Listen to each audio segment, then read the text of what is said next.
Vous allez avoir l'occasion d'observer la démarche pour trouver des figures de style dans un texte et pour les expliquer. Pendant votre écoute, remplissez le tableau. Un retour en grand groupe sera fait ensuite pour construire l'aide-mémoire officielle. Si vous allez à la page 2, vous avez le tableau à remplir. Il y a 4 colonnes. Dans la première, vous devez indiquer le nom de la figure de style. Dans la deuxième, comment fait-on pour la repérer dans un texte? Quel est l'effet créé par cette figure de style? Et dans la dernière colonne, c'est là que vous allez noter l'exemple du texte qui aura été donné. Quelles questions on doit se poser pour expliquer la figure de style et quelle est l'explication donnée durant la capsule? Donc, la capsule contient toutes les figures de style qui devraient être connues en troisième secondaire. Donc, elle inclut aussi les figures de style prévues au programme en première et en deuxième secondaire. Donc, vous avez eu le temps de lire une première fois le texte que je vais lire à voix haute. Je vais maintenant faire la démarche pour trouver et expliquer les figures de style. La douloureuse caresse du temps. Je pleure le temps qui s'enfuit à l'image d'un voleur. Okay. Déjà ici, je pense que ce bout de texte-là, ce serait probablement une comparaison. Donc, si j'ai réussi à trouver ça, c'est parce que j'ai cherché un mot de comparaison, puis j'ai vu à l'image d'un voleur. Donc, si c'est à l'image de, ça veut dire que ça ressemble à ça. Donc, le mot de comparaison, c'est pas obligé d'être à l'image de, ça peut être autre chose, ça peut être comme, pareil, tel, ça peut être comparable, semblable, ressembler, paraître. OK, donc c'est ça, j'ai trouvé mon mot de comparaison. Une comparaison, ça permet de créer un effet de rapprochement. Donc, les deux éléments se ressemblent d'une façon quelconque. Donc, j'arrive à mon étape suivante. Quelles questions je dois me poser pour expliquer une comparaison? En fait, je dois me demander qu'est-ce que les deux éléments ont en commun. Donc, un voleur, ça vole quelque chose puis ça s'enfuit avec. Ça ne le rapporte pas, évidemment. Donc, je comprends ici que le poète veut dire que le temps qui s'enfuit, bien, il s'enfuit avec sa jeunesse. Puis sa jeunesse, elle ne reviendra pas. En fait, le temps passe, puis on est obligé de l'accepter. OK, si je continue. En portant mes heures, mes jours, mes mois, mes années. Donc, ça aussi, c'est une figure de style. Okay, je vais la souligner. Ça s'appelle une gradation. Donc, qu'est-ce que c'est une gradation? Comment je fais pour trouver ça? Bien, c'est une suite de mots qui vont du plus petit au plus grand ou du plus grand au plus petit. Donc ici, si je regarde ma suite de mots, des heures, c'est plus court que des jours. Les jours sont plus courts que les mois, puis les mois sont plus courts que les années. Donc, ça va du plus petit au plus grand. Donc, ça crée un effet d'amplification. Donc, la question que je dois me poser, c'est quel sentiment le poète veut amplifier? Est-ce que c'est de la panique, du désespoir, de la joie, de la hâte ou n'importe quel autre sentiment? Donc ici, là, j'ai comme compris que le poète pleurait sa jeunesse qui s'en va. Donc, quand il fait une gradation en disant mes heures, mes jours, mes mois, mes années, bien, je comprends qu'il est vraiment désespéré, là. Il sent que le temps passé s'accumule sans qu'il puisse rien faire pour l'arrêter.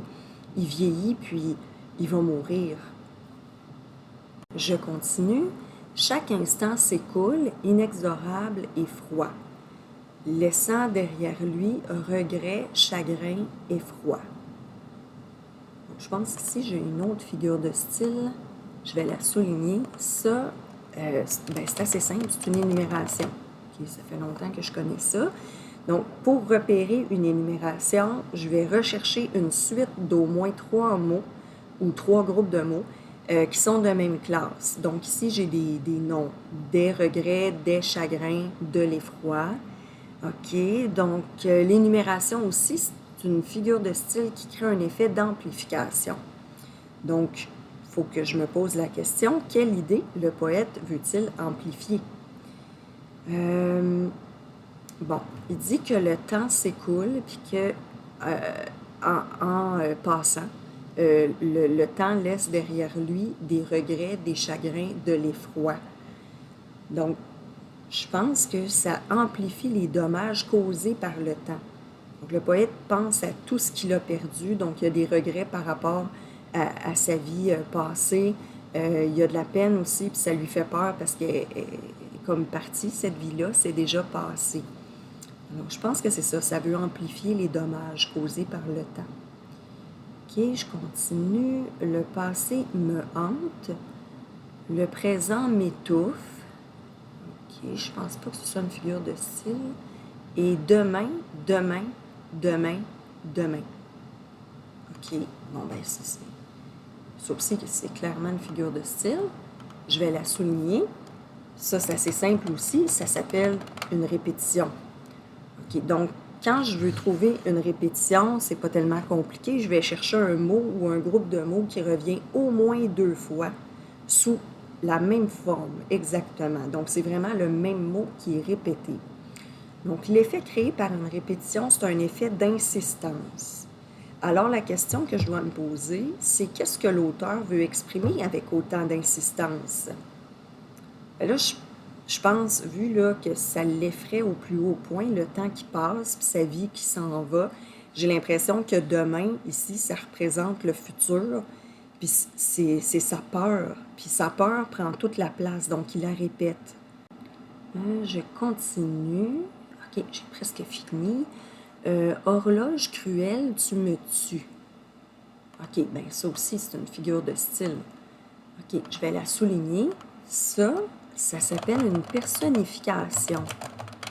Donc, comment on fait pour trouver une personnification? Bien, on doit chercher des mots qu'on utilise d'habitude pour parler d'un humain, mais que là, dans le contexte, ils sont utilisés pour parler soit d'un animal, d'un objet ou d'une idée abstraite, par exemple l'amour.